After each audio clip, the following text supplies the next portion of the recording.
ជំរាបសួរបងមានអ្វីដែលបងអូនអាចជួយបងបានដែរ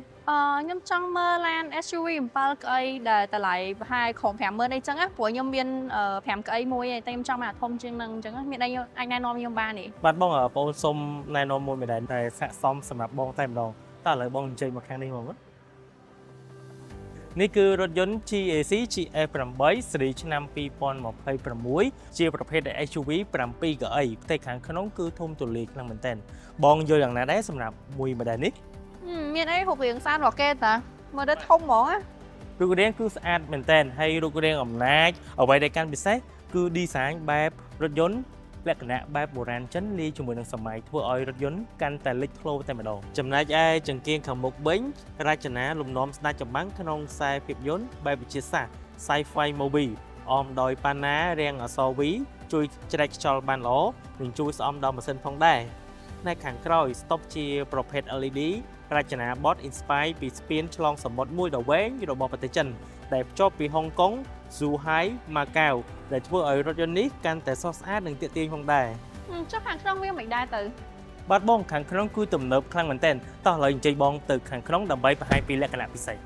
ដោយដែលបងបានឃើញអញ្ចឹង GF8 មួយម៉ដែលនេះជា SUV 7កៅអីមានកៅអី3ជួរចំណែកឯស្បែកពុកវិញជាប្រភេទស្បែកណាប៉ាតុនហើយមួយទៀតមានខ្យល់ត្រជាក់ទៀតកន្សឹបកៅអីរចនាឡើងលំនាំអាវក្រោះមេតបចិនសម័យបុរាណកៅអីខាងមុខក៏មានមុខងារអូតូសងខាងផងដែរចំពោះម្ដុំ Center Console Design ស្អាត clean មើលទៅ premium តែម្ដងចង្កឹះលេខក៏ជាប្រភេទ Electronic ចំណែកឯចង្កូតជាប្រភេទ Electronic ដូចគ្នាសម្រាប់បងនារីដូចបងអញ្ចឹងងាយស្រួលក្នុងការធ្វើចង្កូតខ្លាំងមែនទែនហើយអ្វីកាន់តែល្អថែមពីនោះទៀតមានជាមួយនឹង Panel Assist ទៀតបាទតម្លាក់តឡើងលបឿនអីគឺងាយស្រួលតែម្ដងចំណែកឯ Counter Digital ទំហំធំមែនទែន 10.1 អ៊ីងបង្ហាញព័ត៌មានច្បាស់ល្អជូនបងចំណែកឯអេក្រង់កំសាន្តធំទំហំលោដល់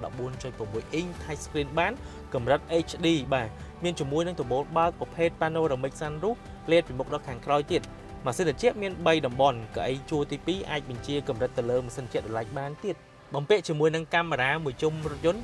540ដឺក្រេកម្រិត HD មើលដល់បាតរថយន្តតែម្ដងបំពាក់មកជាមួយនឹងមុខងារ Digital Video Record ស្រាប់ទៀតពេលបងទិញទៅចំណេញមិនបាច់ចំណាយដាក់លុយកាមេរ៉ាថែមទៀតទេចំណែកឯប្រព័ន្ធបើកបរឆ្លាតវៃចំនួនចុងក្រោយបំពាក់មកជាមួយនឹងមុខងារជំនួយក្នុងការបើកបរ ADAS 2.0 មានមុខងារយ៉ាងច្រើនមានមុខងារជាមួយនឹងកំណត់ល្បឿនតាមរថយន្តខាងមុខមុខងារផ្ដល់ដំណឹងពេលមានឧបសគ្គខាងមុខមុខងារចាប់ផ្លាកសញ្ញាចរាចរណ៍មុខងាររក្សាគន្លងផ្លូវជំនួយក្នុងការបើកបរមុខងារផ្ដល់ដំណឹងពេលរថយន្តចាក់ចេញពីគន្លងមុខងារចាប់ហ្វ្រាំងស្វ័យប្រវត្តិពេលមានឧបសគ្គបន្ទាន់ជាដើមរួមជាមួយនឹងមុខងារជំនួយពេលរថយន្តចេញពីចំណតផងដែរបងអាចចាប់ហ្វ្រាំងបញ្ឈប់រថយន្តពី100ដល់0គីឡូម៉ែត្រត្រឹមតែចម្ងាយ 36.3 ម៉ែត្រតែប៉ុណ្ណោះលើពីនេះទៀត GF8 មួយម៉ដែលនេះត្រូវបានផលិតលើគ្រោងទូសកល GPMA Platform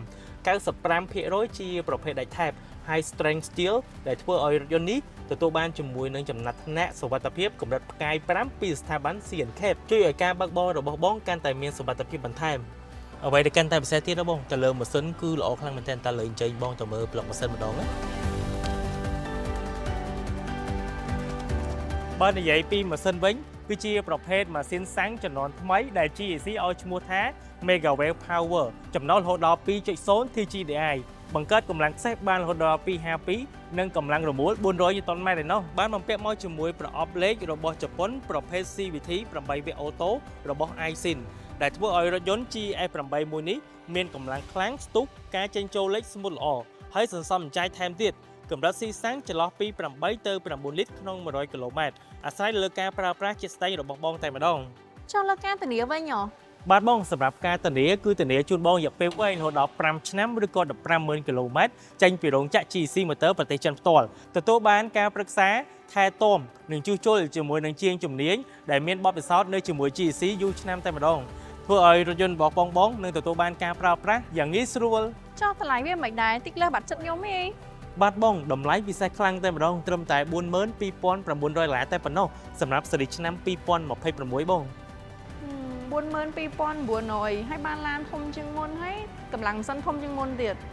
បាទបងត្រឹមត្រូវបងហើយរថយន្តណាយើងមានស្តុកស្រាប់អញ្ចឹងបងទិញភ្លាមគឺបានភ្លាមតែម្ដងតោះអញ្ចឹងកក់មួយហ្មងអូខេបងប្អូននឹងរៀបចំឯកសារជូនបង